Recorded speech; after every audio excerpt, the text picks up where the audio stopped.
Oh, I'm Dr. Ved with Silverbush Physical Therapy, where you get one-on-one care. I'm going to show you a series of exercises called Codman's Pendulum.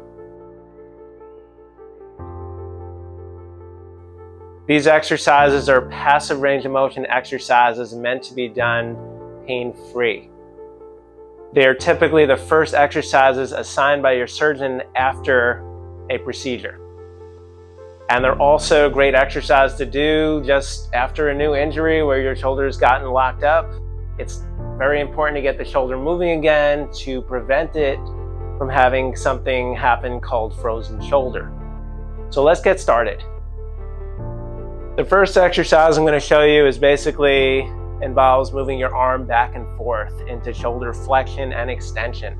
So you're going to find the back of a chair or a couch, place a hand, the healthy hand, we'll say, healthy arm, and just gently lean over wherever's comfortable, allowing the arm of the involved side, the left one in this case, to dangle.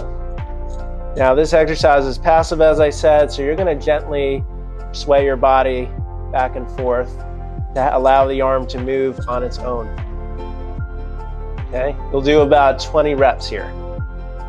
Similarly, you're going to make circles. So let's start counterclockwise. So you're going to sway your body to rock counterclockwise. You're also going to do clockwise,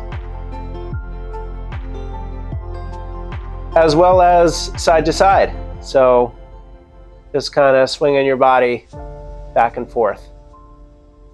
So for each of these exercises, I mentioned 20 reps, and this can be done 2 or 3 times a day. Just remember, pain-free range of motion. If you'd like to make an appointment, give us a call.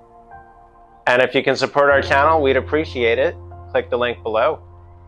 And as always, if you like these videos, remember to like, comment, subscribe, and share them with anyone you think they may help.